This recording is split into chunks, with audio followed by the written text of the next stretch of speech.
नमस्कार. आजच्या लेक्चरमध्ये तुम्हा सगळ्यांचं मी मनापासून स्वागत करते. आज बऱ्याच लोकांचे मला मेसेजेस आले, की मॅडम आपले जे बॉलिंजर बँड आणि एडीएक्सचे जे सेटअप्स आहेत ते खूप चांगला रिझल्ट देत आहेत म्हणून. खरंच एक समाधानाची गोष्ट आहे. इतके दिवस आपण जवळ-जवळ 45 डेज कनेक्टेड आहोत. 5 फेब्रुवारीला आपली बॅच सुरू झाली होती. खरंच खूप मला छान वाटतंय आणि थँक यू व्हेरी मच. तुमचे प्रतिसाद मला खूप आवडलेले आहेत. अशीच प्रॅक्टिस करत राहा. जे लोक अजून एंड पर्यंत पोहोचले नाहीयेत त्यांनी वेळात वेळ काढून हा कोर्स कंप्लीट करावा. एवढीच माझी इच्छा आहे. जे पण काही डाउट्स आहेत, जिथे पण तुम्हाला अडतंय तिथे मला वेळोवेळी विचारा, जेणेकरून सगळे लेक्चर्स एकदम तुमच्या अंगावर पडणार नाहीत. Thank you very much. आज आपण जी आपली डिरेक्शन शीट आहे त्या शीट वरती सेकंड पॉइंट कडे वळणार आहोत. काल आपण डबल टॉप बघितलं होतं. डबल टॉप मध्ये सर्वात पहिल्यांदा काय ऑब्झर्व करायचं तर या ठिकाणी लिहिलेलं आहे.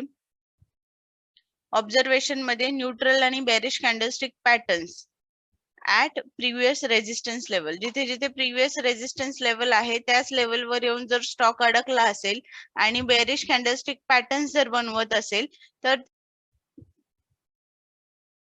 तिथे आपल्याला एक ट्रेडची संधी मिळते. त्याच्यानंतर नेक्स्ट आहे ट्रिगर पॉइंट. रेजिस्टन्सला आल्यानंतर तिकडे कोणते कॅन्डलस्टिक पॅटर्न्स तयार होतात. कॅन्डलस्टिकचे पॅटर्न्स तयार झाल्यानंतर डबल टॉपला आपण सेलिंगची एंट्री घेतो.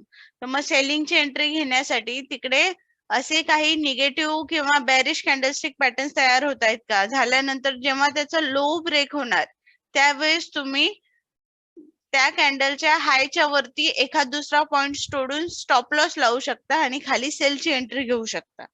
त्याच्यानंतर आता डबल टॉप तयार झाल्यानंतर काय बघायचं, बेरिश डायव्हर्जन्स बघायचे. कशावर? ऑसिलेटर. ऑसिलेटर म्हणजे काय? आरएसआय. आरएसआय वरती आपण बेरिश डायव्हर्जन्स बघतो. त्याच्यानंतर बॉलिंजर बँड मध्ये टपली सेटअप आहे का बघायचं. टपली सेटअप काय इंडिकेट करतं, तिथून प्राइस खाली गेली पाहिजे. त्याच्यानंतर एडीएक्स ऍट अनसस्टेनेबल लेवल म्हणजे काय, एडीएक्स 40-45 च्या वरती आहे की नाही हे बघायचं. किंवा एडीएक्स ने काही डायव्हर्जन्स तयार केलेले आहेत का. म्हणजे एडीएक्स जर लोअर हाय तयार करत असेल तर तिकडे एक ट्रेडची वेगळी संधी मिळते तुम्हाला. त्याच्यानंतर हा सर्वात महत्वाचा पॉइंट आहे हाय व्हॉल्यूम. जर व्हॉल्यूम असेल तरच तुम्ही ट्रेड घ्यायचा, फक्त डबल टॉप वर नाही. बाकीचे सगळे जे पण काही पॅटर्न्स आहेत आपले त्या सगळ्यावरती जर व्हॉल्यूम असेल तरच ट्रेड करायचा. जर व्हॉल्यूम नसेल तर तुम्हाला जो हवा आहे तो भाव मिळणार नाही. ओके. आणि जरी तुम्ही बाय केलं किंवा सेल केलं तर परत ते विकताना किंवा परत त्याची पोझिशन क्लोज करताना तुम्हाला त्रास होणार. पटकन विकलं जाणार नाही, पेंडिंगला पोझिशन पडून राहणार. ओके. आणि टार्गेट काय ठेवायचं, डबल टॉपचे चार्ट पॅटर्न अनुसार जे टार्गेट असेल ते तुम्ही ठेवू शकता. सर्वात पहिलं टार्गेट काय असेल, आधीचा जो तुमचा लो आहे ते तुमचं पहिलं टार्गेट असेल, आधीचा सपोर्ट. आणि त्याच्या खालचा सपोर्ट कोणता असेल, जी पण तुमची डबल टॉपची हाईट असेल तो तुमचा सेकंड सपोर्ट. ओके. तर आज आपण बघणार आहोत डबल बॉटम. डबल बॉटम मध्ये काय बघायचं, इकडे तुम्ही बघू शकता हा डबल बॉटम तयार झाला असेल. ओके. तर सर्वात पहिल्यांदा या ठिकाणी या सपोर्ट लेवलला आल्यानंतर या ठिकाणी इकडे बुलिश डायव्हर्जन्स तयार झाले आहेत का बघायचं खाली.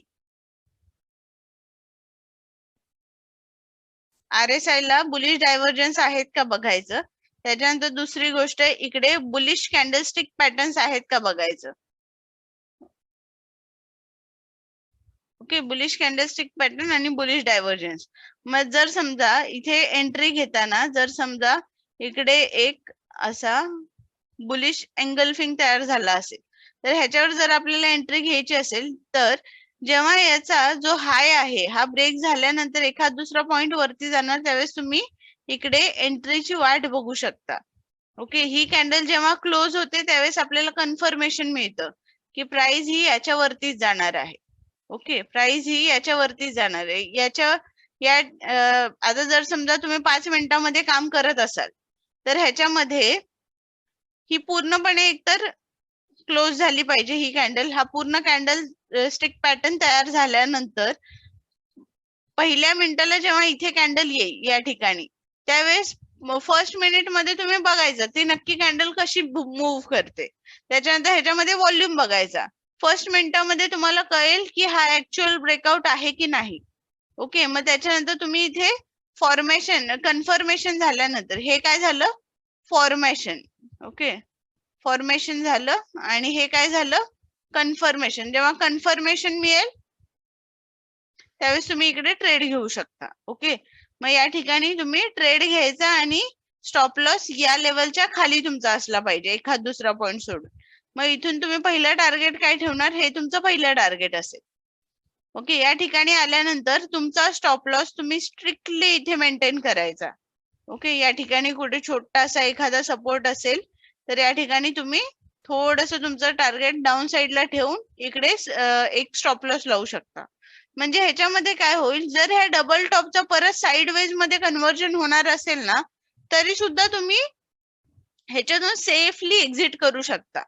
ओके, जर समजा मार्केटला खाली जायचं असेल, इथून जर खाली आला तर इथे स्टॉप लॉस ठेवल्यामुळे हे हिट होणार आणि तुम्हाला जे इथून इथपर्यंतचे पॉइंट मिळालेले आहेत हे क्रेडिट होणार तुमच्या अकाउंटला. ओके, आणि जर समजा इथून हा स्टॉक वरती गेला तर इथला स्टॉप लॉस लगेच हलवायची घाई नाही करायची. इथून हा स्टॉक इथे आल्यानंतर परत एकदा रिट्रेस होईल आणि मग आणखीन वरती जाईल.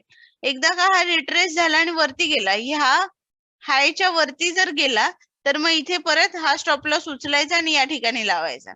इथून आणखीन वरती गेला, आता ही जी हाईट आहे या हाईटच्या बरोबर या ठिकाणी तो आला. जर समजा ही एवढी हाईट असेल तर या ठिकाणी जर तुम्हाला असं वाटत असेल की ट्रेंड एकदम बुलिश आहे आणि इथे अजून काहीतरी होऊ शकतं, मग या कंडिशन मध्ये अजून तुम्ही इथे तुमचा स्टॉप लॉस, इथला जो स्टॉप लॉस आहे तो इथे काढून लावू शकता या ठिकाणी. म्हणजे जरी स्टॉक खाली आला तरी सुद्धा तुम्हाला एवढे पॉइंट्स मिळतील. ओके, स्टॉप लॉस लावण्याची एक स्किल सेट आहे. ओके, जसं तुम्ही मार्केटमध्ये जास्तीत जास्त काम कराल त्यावेळेस आपोआप तुम्हाला समजेल की नक्की स्टॉप लॉस कधी ट्रेल करायचा आहे. याला एक्सपिरियन्सची गरज आहे. स्टॉप लॉस साठी आपल्याला ही डाव थिअरी फॉलो करायची आहे. हायर हाय, हायर लो, हायर हाय, हायर लो. एकदा का या हायर हायच्या वरती स्टॉक गेला तर खालचा स्टॉप लॉस आणायचा आणि इथे ठेवायचा. परत या हायर हायच्या वरती स्टॉक गेला इथून की परत इथला स्टॉप लॉस उचलायचा आणि इथे लावायचा. आणखीन एक हायर हाय तयार केला तर मग तुमचा स्टॉप लॉस आणखीन वरती जाईल. ओके, असं तुम्ही करत करत तुमचं प्रॉफिट जास्तीत जास्त वाढवू शकता आणि हा सेफेस्ट वे आहे मार्केटमध्ये पैसे बनवायचा. ओके, तर आता आपण इकडे बघूया. या ठिकाणी डबल बॉटम, याच्यामध्ये न्यूट्रल और bearish candlestick pattern at previous support level हे आपण बघितलं. त्याच्यानंतर weapon of the bears taken out. Weapon of the bears म्हणजे थोडक्यात काय, जे पण मार्केटमध्ये मंदी करणार आहेत त्यांचं हत्यार काढून घ्या. ओके, हत्यार काय आहे, कॅन्डलस्टिक पॅटर्न हे त्यांचं हत्यार आहे. जर कॅन्डलस्टिक पॅटर्नचा जर लो ब्रेक झाला सपोर्टला असताना,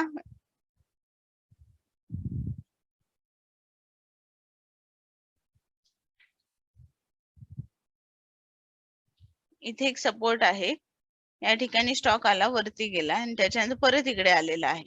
या ठिकाणी जर एक बुलिश एंगल्फिंग पॅटर्न तयार झाला, ओके, तर स्टील ह्याच्यामध्ये अजून स्टॉकला मंदी करायचा चान्स आहे. कधी, ज्यावेळेस या बुलचा लो ब्रेक होणार त्यावेळेस अजून ह्याच्यामध्ये सेलर्स वाढतील. जेव्हा हा स्टॉक या हायच्या वरती जाईल त्यावेळेस इकडे वेपन ऑफ द बेअर्स म्हणजे जे पण काही बेअर्स आहेत त्यांना कन्फर्मेशन होणार की स्टॉक काही या कॅन्डलस्टिक पॅटर्नच्या खाली येणार नाही, इथून हा स्टॉक वरती जाणार.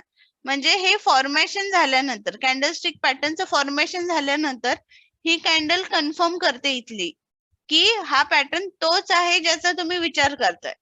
जर हा पॅटर्न फेक असेल ना तर याच्या पुढे परत एक रेड कलरची कॅन्डल तयार होणार. ओके, ही झाली रेड, ही ग्रीन, ही परत red.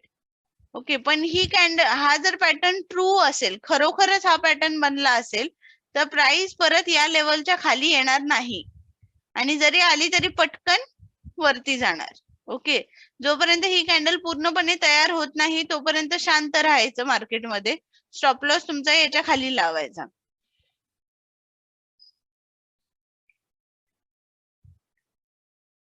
Weapon of the bears taken out म्हणजे ज्यावेळेस जी कॅन्डल बनलेली आहे कॅन्डलस्टिक पॅटर्न त्याच्यावरती जेव्हा स्टॉक धावतो त्यावेळेस weapon of the bears taken out. त्याच्यानंतर bullish divergence on oscillators. Okay. Bullish divergence बघायचे डबल बॉटम मध्ये. आता हे बुलिश डायव्हर्जन्स कसे बघणार आपण? RSI च्या माध्यमातून. हा डबल बॉटम तयार झालेला आहे.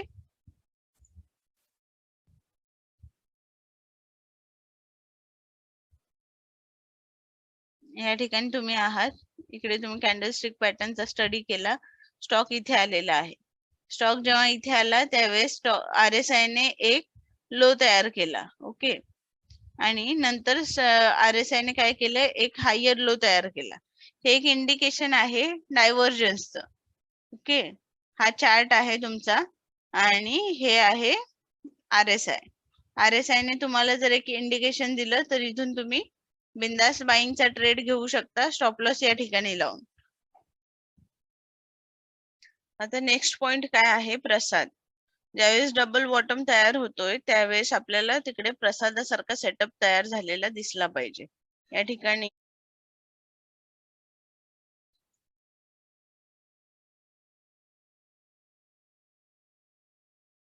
ओके. निफ्टी मध्ये 5 मिनिटांमध्ये जर बघितलं तर आज इकडे प्रसादासारखा हात तयार झाला होता. बॉलिंजर बँड मध्ये प्रसादासारखा हात म्हणजे इथून प्राइस होल्ड केली जाणार आहे. ओके. या ठिकाणी प्राइस होल्ड झाली आणि ती हळूहळू वरती गेली. त्याच्याच खाली जर आपण इकडे ADX बघितलं तर ADX ला अपटिकचा सेटअप आहे. इथे टिक मार्क आहे आणि इकडे DMI चा क्रॉसओव्हर झालेला आहे. हा ADX आहे सध्याला बुल्स बरोबर. ग्रीन सोबत हा ADX आहे. त्याच्यामुळे इथून हा स्टॉक वरती वरती जाणार आहे. आपलं टार्गेट काय असतं? डबल बॉटमचं जी पण काही आपली मिनिमम हाईट आहे ती हाईट आपलं टार्गेट असणार आहे. नेकलाईन जर ड्रॉ केली तर ती या ठिकाणी येईल आणि जर आपण टार्गेट बघितलं तर इकडे 76 चं टार्गेट तुमचं या ठिकाणी अचीव होत आहे. त्याच्यानंतर तुम्ही काय करू शकता? इकडे ट्रेलिंग स्टॉप लॉस. ओके. बरोबर हे 76 चं टार्गेट जिथे अचीव झालं तिथे स्टॉक थोडा रेंगाळला आणि त्याच्यानंतर अजून ब्रेकआउट होऊन आणखीन तो वरती गेलेला आहे. आता ह्याच्यामध्ये तुम्ही तुमचा स्टॉप लॉस ट्रेल करत जाऊ शकता. इकडचा इकडे इकडचा इकडे असं. ओके. तर आता नेक्स्ट काय आहे? ह्याचा स्टॉप लॉस किती असावा? तुम्ही जर या पॅटर्न वर एंट्री घेत असाल, इथे काय आहे? Morning star. ह्याच्या खाली तुम्ही इकडे स्टॉप लॉस ठेवणार आणि टार्गेट किती ठेवणार? पहिलं टार्गेट तुमचं हे जे इकडे आपण क्लोन करून लावलं हे आपलं पहिलं टार्गेट. त्याच्यानंतर जोपर्यंत तुमचा स्टॉप लॉस हिट होत नाही तोपर्यंत तुम्ही ह्याच्यामध्ये राहू शकता. त्याच्यानंतर आपला EMA चा वगैरे सेटअप आहे. त्याचं कॉम्बिनेशन कसं करायचं हे नंतर आहे. फक्त आता डबल टॉप वर काय काय बघायचं ट्रेड घेताना? तर प्रसादाचा सेटअप बघायचा. त्याच्यानंतर हा पहिल्या सपोर्ट झोन जवळ येऊन थांबला आहे की नाही. त्याच्यानंतर कोणते कॅन्डलस्टिक पॅटर्न तयार होतात. मग त्याच्यानंतर कुठे एंट्री घ्यायची, कुठे एक्झिट घ्यायची. कन्फर्मेशन पॅटर्न मिळाल्यानंतर मग त्याच्यामध्ये एंट्री घ्यायची आणि त्याच्या खाली या ठिकाणी आपल्याला स्टॉप लॉस स्ट्रिक्टली लावून ठेवायचा आहे. प्रत्येक ट्रेड घेताना आपल्याला ADX बघायची सवय लावलीच पाहिजे. ADX जर बिलो 20 असेल तर त्याच्यामध्ये ट्रेड घेऊन काहीच फायदा नाही कारण की तुमचा ट्रेड तिथे अडकणार आहे साइडवेज मध्ये असल्यामुळे. हे मी आताच एक्सप्लेन केलं. टार्गेट असेल same as the double bottom rules आणि स्टॉप लॉस असेल लो ऑफ द वेपन. त्याच्यानंतर ट्रेड सेटअप काय आहे आपला? 3 white soldiers. Next trade setup आहे 3 व्हाईट सोल्जर्स. 3 व्हाईट सोल्जर्स मध्ये काय होतं?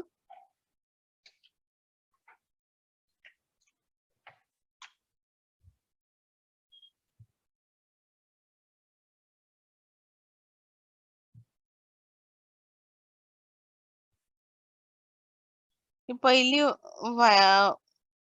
ग्रीन कॅन्डल, त्याच्यानंतर ही सेकंड ग्रीन कॅन्डल आणि ही थर्ड ग्रीन कॅन्डल. आता आपल्याला एखाद्या ठिकाणी 3 व्हाईट सोल्जर्स मिळाले तर पटकन इथे कुठेतरी एंट्री घ्यायची नाही, वाट बघायची. हा स्टॉक आणखीन थोडा वरती जाणार कारण की बुल्स ह्याच्यामध्ये जास्त आहेत. आणखीन थोडा वरती गेल्यानंतर हा जो सेकंड सोल्जर आहे त्या सोल्जरच्या हाय आणि लो मध्ये प्राइस अशी खाली येणार, रिट्रेस होणार आणि most of the times mid पॉइंटलाच ह्याच्यामध्ये रिट्रेसमेंट बघायला मिळते आपल्याला. इथून परत हा स्टॉक वरती जातो.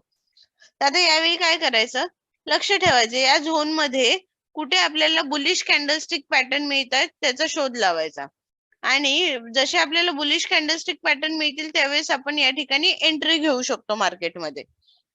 ह्याचा स्टॉप लॉस किती ठेवायचा, या ठिकाणी हा जो फर्स्ट व्हाईट सोल्जर आहे त्याच्या खाली आपल्याला स्टॉप लॉस ठेवायचा आहे. आता ह्याचा टार्गेट वरती किती असलं पाहिजे, तर जो पण तुमचा मेजर रेजिस्टन्स आहे, जो मेजर रेजिस्टन्स आहे ते तुमचं टार्गेट असेल. आता स्टॉप लॉस जेव्हा हा इथून वरती निघणार, सेकंड सोल्जरच्या वरती जेव्हा निघेल, सेकंड सोल्जरच्या हायच्या वरती जेव्हा निघेल त्यावेळेस हा स्टॉप लॉस आणून या ठिकाणी ठेवायचा. ओके, अजून वरती गेल्यानंतर आता रेजिस्टन्स पर्यंतची जर्नी त्याला करायची. मग प्रत्येक वेळी तो काय करणार, असा असा हायर हाय हायर लो जनरेट करत जाणार. मग हा एक हाय तयार झाल्यानंतर हा स्टॉप लॉस आणून इथे ठेवायचा. परत वरती एखादा हाय तयार झाल्यानंतर हा स्टॉप लॉस आणून याच्या खाली ठेवायचा. ओके, इथे अजून एखादा हाय तयार झाला की स्टॉप लॉस आणून ह्याच्या खाली ठेवायचा. आपोआप जेव्हा स्टॉकला खाली यायचं असेल ना त्यावेळेस आपोआप हा स्टॉप लॉस हिट होणार. आपला जो पण काही प्रॉफिट आहे एवढा तो आपल्याला क्रेडिट होणार. ओके, स्टॉप लॉस ट्रेल करणे म्हणजे खूप मोठा आर्ट आहे. जशी तुम्ही प्रॅक्टिस करत जाणार तसं तुम्हाला ते जमत जाणार. आता जेव्हा व्हाईट सोल्जर्स बनतात त्यावेळेस आपण असं कोणतं इंडिकेटर वगैरे जास्त युज करत नाही. फक्त आपण बॉलिंजर बँड बघतो. बॉलिंजर बँड मध्ये तो चॅलेंज होत असेल तर well and good. Okay, Bollinger band जर चॅलेंज होत असेल, या ठिकाणी येऊन तो असा झालेला असेल आणि इथून असा चॅलेंज होत असेल तर ह्याच्यामध्ये आपले पॉइंट बऱ्यापैकी बनत जातील. ओके, फक्त बॉलिंजर बँड कडे लक्ष ठेवायचं 3 व्हाईट सोल्जर्स मध्ये, बाकी काही नाही. स्टॉप लॉस साठी फर्स्ट व्हाईट सोल्जरच्या खाली पहिला स्टॉप लॉस असेल, त्याच्यानंतर त्याला जसजसे हायर लोज बनतील तसं त्याला ट्रेल करत जायचं. ओके, आणि टार्गेट असेल तुमचा रेजिस्टन्स. आता तसंच 3 ब्लॅक क्रोज बघूया आपण. ज्यावेळेस मार्केटमध्ये मंदी होणार असते त्यावेळेस हे 3 ब्लॅक क्रोज आपल्याला बघायला मिळतात. आता 3 ब्लॅक क्रोज बनल्यानंतर लगेच इथे सेलिंग करायचं नाही, याला वाट बघायची. ज्यावेळेस हा सेकंड क्रोजच्या हाय आणि लो मध्ये येईल त्यावेळेस इथे मोस्टली मिड पॉइंटला आपल्याला सेलिंग प्रेशर बघायला मिळतं. मग या झोन मध्ये कोणते बेरिश कॅन्डलस्टिक पॅटर्न तयार होत आहे ह्याच्यावरती लक्ष द्यायचं. मग त्याचं एक तर फॉर्मेशन होऊ द्यायचं, त्याच्यानंतर कन्फर्मेशन झालं की इथे सेल करायचं. सेल करताना याच्यावरती तुमचा स्टॉप लॉस असला पाहिजे. जेव्हा हा सेकंड कॅन्डलच्या लोच्या खाली अजून निघेल त्यावेळी तुमचा स्टॉप लॉस आणून तुम्ही या ठिकाणी लावू शकता. म्हणजे जर इन केस जर इथून मार्केट परत फिरलं तरी सुद्धा तुमचा काही लॉस होणार नाही, कारण की तुमचा स्टॉप लॉस आणि एंट्री पॉइंट हा सेम ठिकाणी असणार आहे. त्याच्यामुळे इथे तुमचा लॉस होणारच नाही या ट्रेड मध्ये. ओके, सेफ गेम आपण जेवढं खेळणार ना तेवढं आपल्याला सेफ रिटर्न्स मिळणार. आपलं कॅपिटल तरी ऍटलिस्ट बुडणार नाही. जर आपण मार्केटमध्ये सेफ गेम खेळत असू तर ऍटलिस्ट आपण जेवढे पैसे गुंतवलेले आहेत त्याच्यापेक्षा खाली तर आपण जाणार नाही. इनिशियल स्टेजला पैसे वाचवणे हीच मोठी कला आहे. ती कला जर तुम्ही शिकलात तर तुम्ही आरामात शेअर मार्केटमध्ये टिकून राहणार. जर तुम्ही इनिशियल स्टेजलाच पैसे गमावले ह्याच्यामध्ये तर तुमचा एकतर कॉन्फिडन्स लूज होणार आणि दुसरी गोष्ट तुम्हाला मेहनत करताना प्रत्येक वेळी असं वाटत असणार की अरे हे रॉंगच येतंय, अरे हे रॉंगच येतंय. ओके, तर स्टॉप लॉसला ट्रेल करत राहा. आता याच्यामध्ये टार्गेट किती असणार, खाली जो सपोर्ट असणार तो सपोर्ट म्हणजे तुमचं टार्गेट असणार. ओके, आता हा जेव्हा खाली येणार त्यावेळेस डिरेक्टली खाली येणार नाही. प्रत्येक वेळी काय होणार, एक लोअर हाय, नवीन lower low, lower high, lower low असं करत करत तो खाली येणार. मग प्रत्येक नवीन लोअर हायला तुमचा स्टॉप लॉस ट्रेल झाला पाहिजे. आता नेक्स्ट बघूया काय आहे.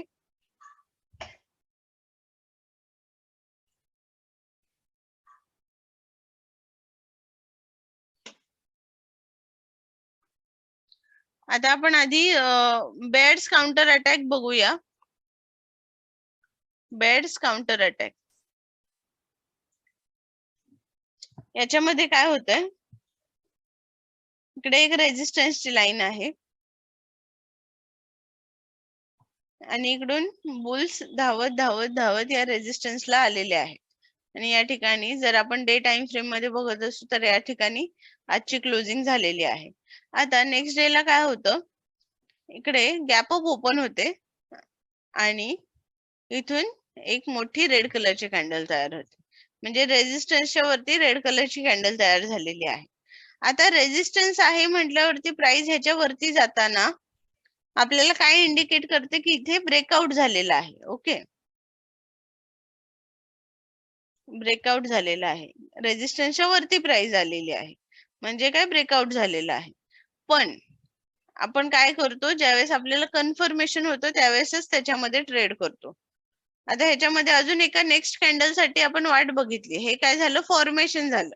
आता कन्फर्मेशन साठी वाट बघितली तर त्या कॅन्डलने काय केलं, दुसऱ्या दिवशी परत या रेजिस्टन्सच्या आतमध्ये एंटर करायला सुरुवात केली.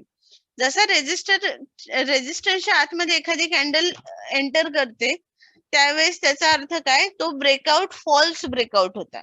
ओके, तो जो ब्रेकआउट झाला होता तो फॉल्स ब्रेकआउट होता. फॉल्स म्हणजे काय, खोटा ब्रेकआउट होता.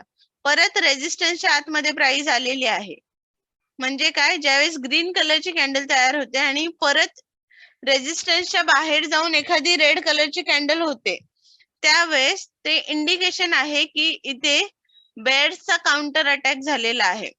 म्हणजे काय, इथून बुल्स आहेत आणि या ठिकाणी अचानकपणे अंधारातून सैन्य धावत आलेलं आहे बेअर्सचं आणि बुल्स वरती हमला केलेला आहे आणि या सगळ्या ह्याच्यामुळे प्राइस खाली फॉल होते. तर आता जेव्हा ही रेजिस्टन्सच्या आतमध्ये प्राइस येणार त्यावेळेस तुम्ही इकडे सेल करणार. ओके, आणि ह्याचा स्टॉप लॉस काय लावणार, हा तुमचा स्टॉप लॉस असेल. या कॅन्डलचा जो हाय आहे या हायच्या वरती एखाद दुसरा पॉइंट सोडून तुमचा स्टॉप लॉस असेल.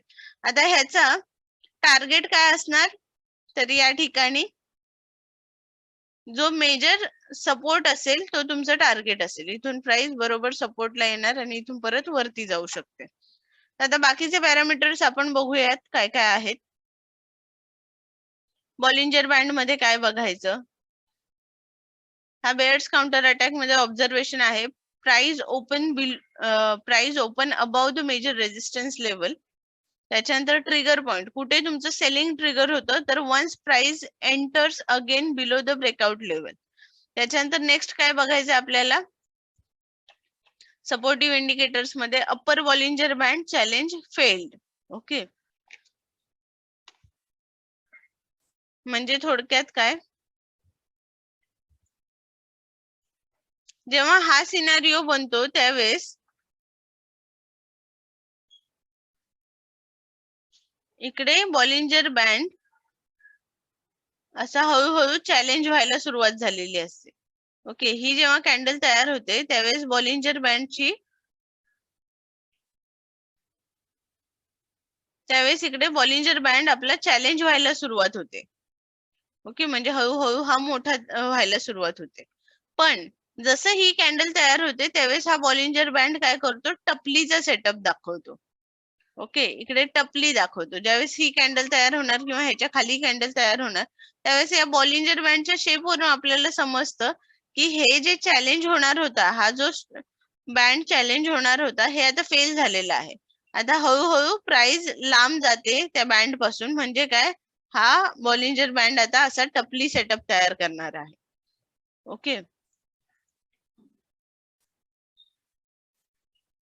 आणि ऑब्विसली आपल्याला हाय व्हॉल्यूम बघायचाच आहे प्रत्येक गोष्टीमध्ये.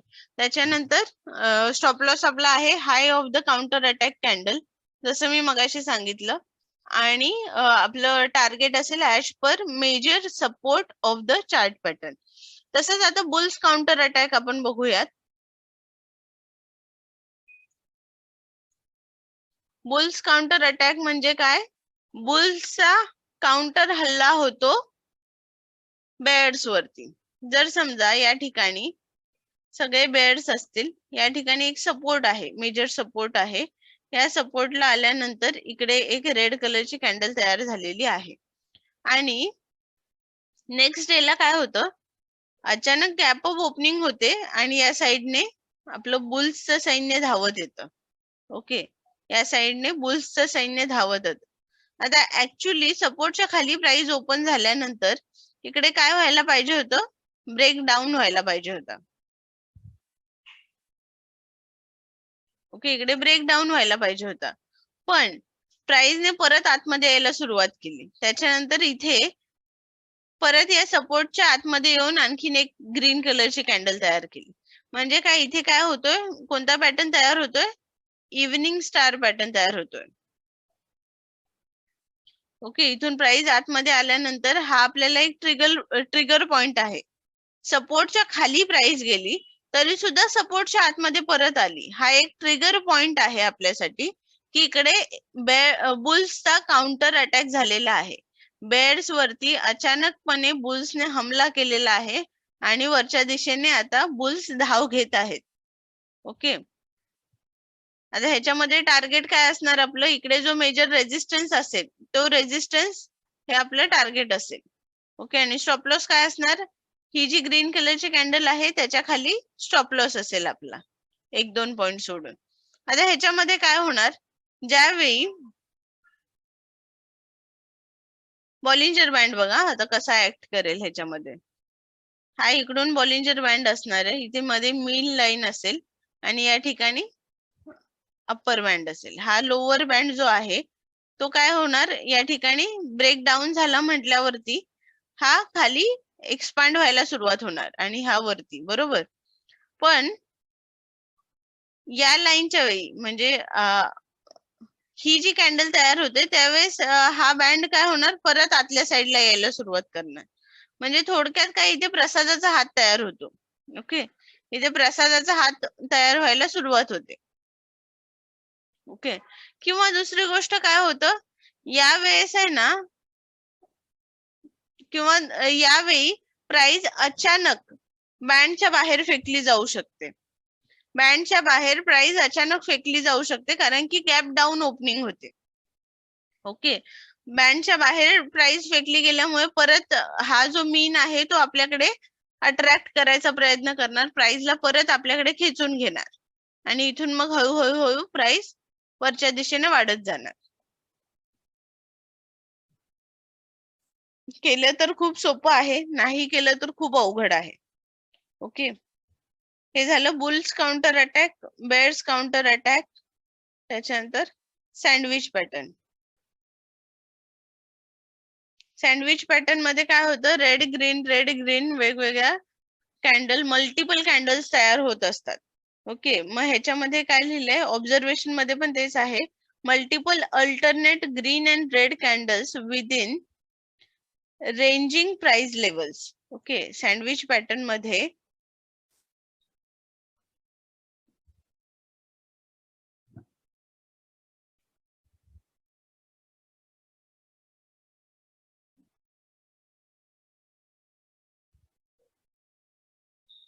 रेड ग्रीन अशा कॅन्डल्स तयार होत असतात.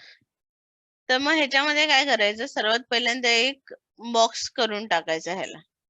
जोपर्यंत प्राइस बॉक्स मध्ये आहे तोपर्यंत त्याला धक्का लावायचा नाही.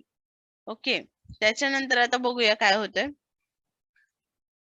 One sandwich pattern breakout candle closes above the previous candle or breakdown candle closes below the previous candle. Okay,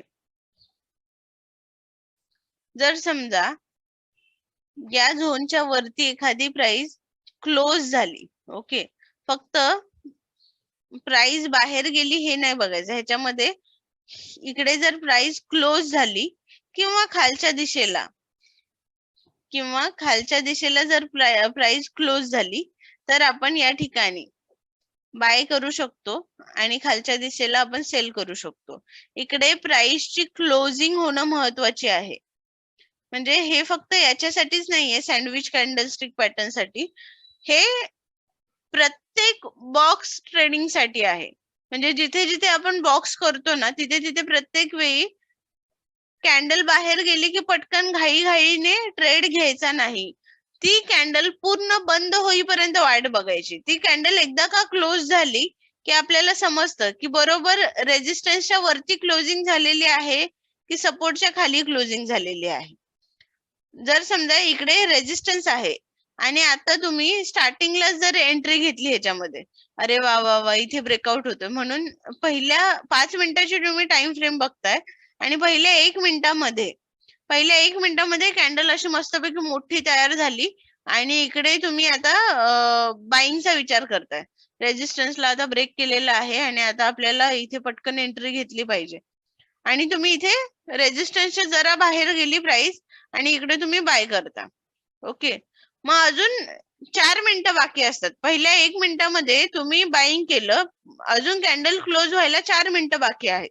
त्या 4 मिनिटाच्या शेवटी काय होतं, तिकडे एक छानपैकी शूटिंग स्टार तयार होतो.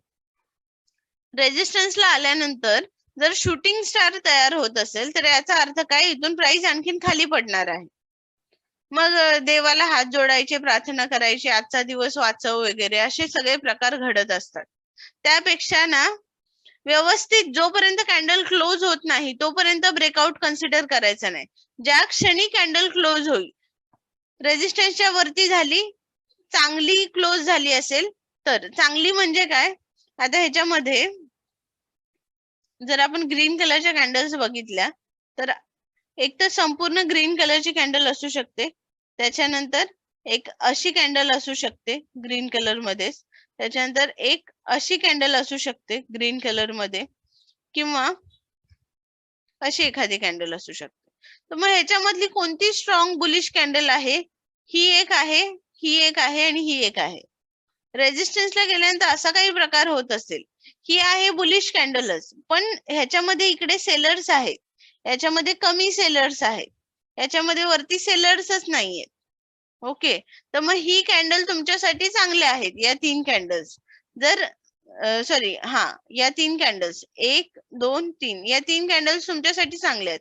अशा कॅन्डल्स जर तुम्हाला वरती रेजिस्टन्सला मिळत असेल तर मग तुम्ही इकडे फॉर्मेशन झाल्यानंतर इकडे कन्फर्मेशनच्या वेळी आरामात इकडे ट्रेड घेऊ शकता.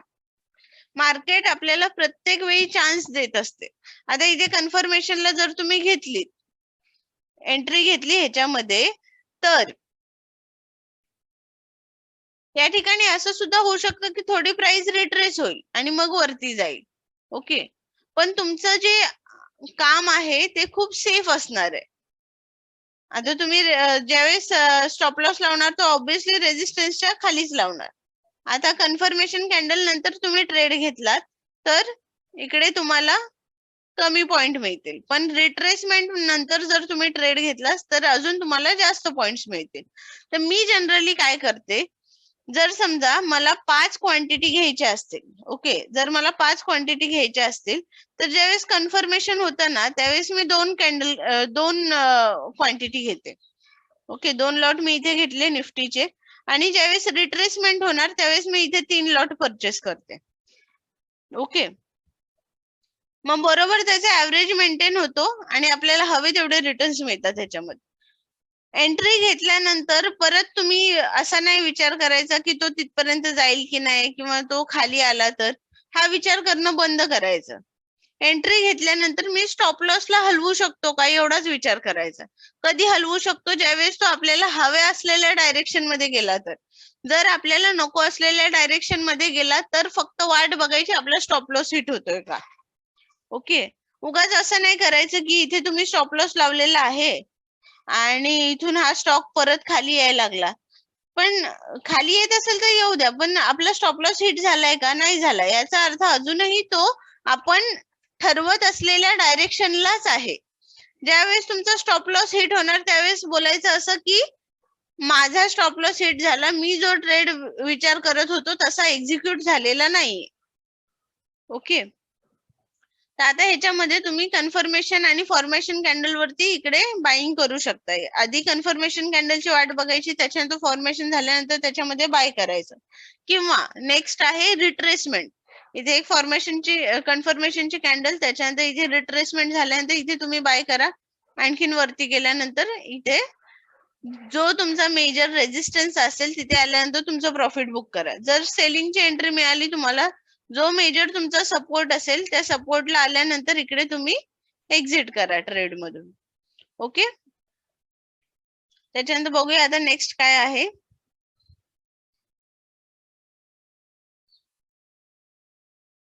Stop loss low of the sandwich breakout. आणि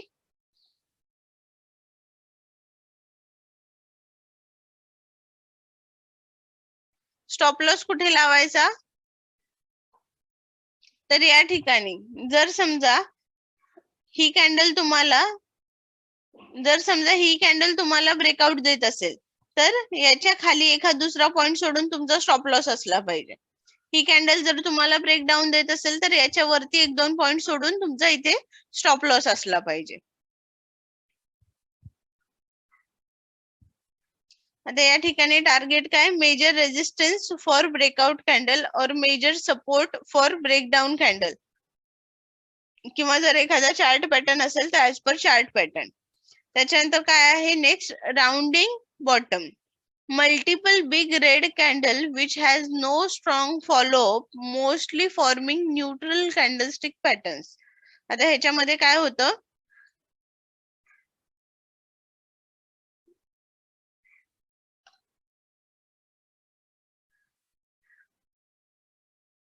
राउंडिंग टॉप, ह्याच्यामध्ये मल्टिपल रेड ग्रीन कॅन्डल तयार होत असतात, पूर्ण साइडवेज मध्ये असतात.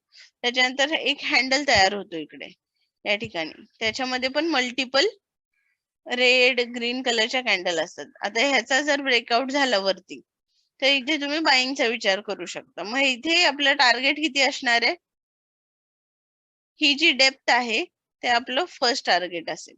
या ठिकाणी डेप्थ लावल्यानंतर तुमचं फर्स्ट टार्गेट येईल. आता ह्याच्यामध्ये सर्वात पहिलं टार्गेट असणार आहे डी. हे तुमचं फर्स्ट टार्गेट झालं. त्याच्यानंतरचं टार्गेट काय असणार आहे, 2D. म्हणजे हेच टार्गेट तुम्ही वरती लावू शकता. आणि त्याच्यानंतरचं तिसरं टार्गेट असणार आहे 3D. म्हणजे हीच डेप्थ तुमची 3 टाइम्स, म्हणजे 3D चं target.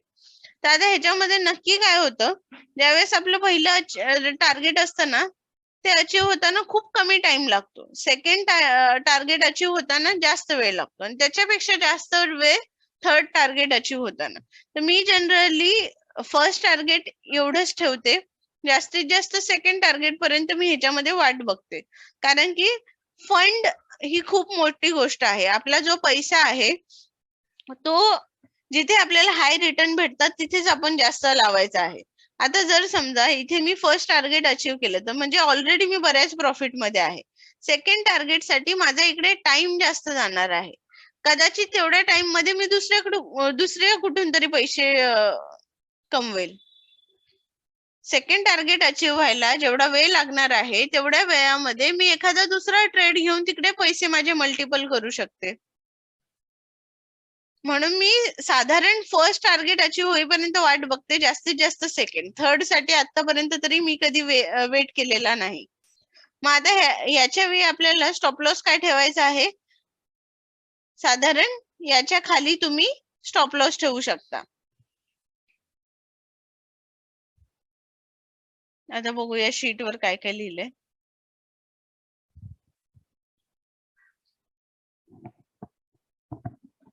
Strong breakout candle closing about the sideways range.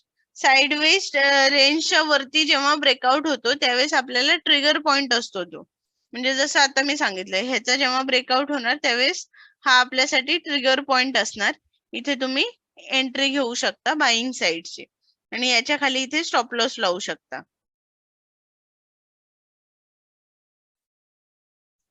त्याच्यानंतर या ठिकाणी काय आहे, low of the candle in the range at the bottom as per the major resistance of chart pattern. Okay, तर ह्याच्यामध्ये या ठिकाणी जसं मी सांगितले तुम्हाला, याच्या खाली तुमचं स्टॉप लॉस असेल. आणि हे जे डी चे टार्गेट आपण सेट करतो त्यावेळेस चार्ट मध्ये कुठे इथे मेजर रेजिस्टन्स आहे का ते बघायचं. जर मेजर रेजिस्टन्स असेल तर तिथेच तुम्हाला थांबायचं आहे. सर्वात प्रायोरिटी आहे सपोर्ट आणि रेजिस्टन्सला, त्याच्यानंतर मग कॅल्क्युलेशन्सला. ओके, म्हणजे जे आपण क्लोन करतो ते कॅल्क्युलेशन ह्याच्यात येणार. ओके, क्लोनिंग वाले कॅल्क्युलेशन्स. जर एखादा सपोर्ट आणि रेजिस्टन्स मध्ये असेल आपल्या कॅल्क्युलेशन्सच्या मध्ये, जर समजा इथे तयार झालेला आहे head and shoulder pattern. Okay, head and shoulder pattern आहे, इथे आपल्याला ब्रेकडाऊन मिळतोय आणि ह्याचं एवढं टार्गेट जे मोठं आहे ना ते खालपर्यंत येणार आहे. पण या ठिकाणी मेजर सपोर्ट असेल तर आपली प्रायोरिटी आहे सपोर्ट, म्हणजे या ठिकाणीच आपलं टार्गेट असलं पाहिजे. जर मेजर असेल तर, मायनर असेल तर मग तुम्ही त्याला इग्नोर करू शकता. आता मेजर मायनर म्हणजे काय, वडील, त्याच्यानंतर आजोबा आणि 5 ते 7 वर्षाची मुलं. ओके, तर आता ह्याच्यामध्ये आजोबांची लेवल असेल तर आपण त्याला क्रॉस करायचंच नाही. वडिलांचं असेल तर आपण एक्स्ट्रीमली केअर घेऊन ब्रेकआउट ब्रेकडाऊन ह्याच्यावरती लक्ष द्यायचं. आणि मुलं असतील तर तुम्ही एखाद्या वेळी त्यांना इग्नोर करू शकता. ओके, कारण की ते ट्रेंडला अफेक्ट करत नाहीत. मेजर ट्रेंड हा आहे आणि मायनर ट्रेंड हा आहे. आणि माइलस्टोन तुमचे हे आहेत, ह्यांना क्रॉस करून तुम्हाला इकडे जायचं आहे आणि ह्यांना क्रॉस करून तुम्हाला इकडे पोहोचायचं आहे. ओके,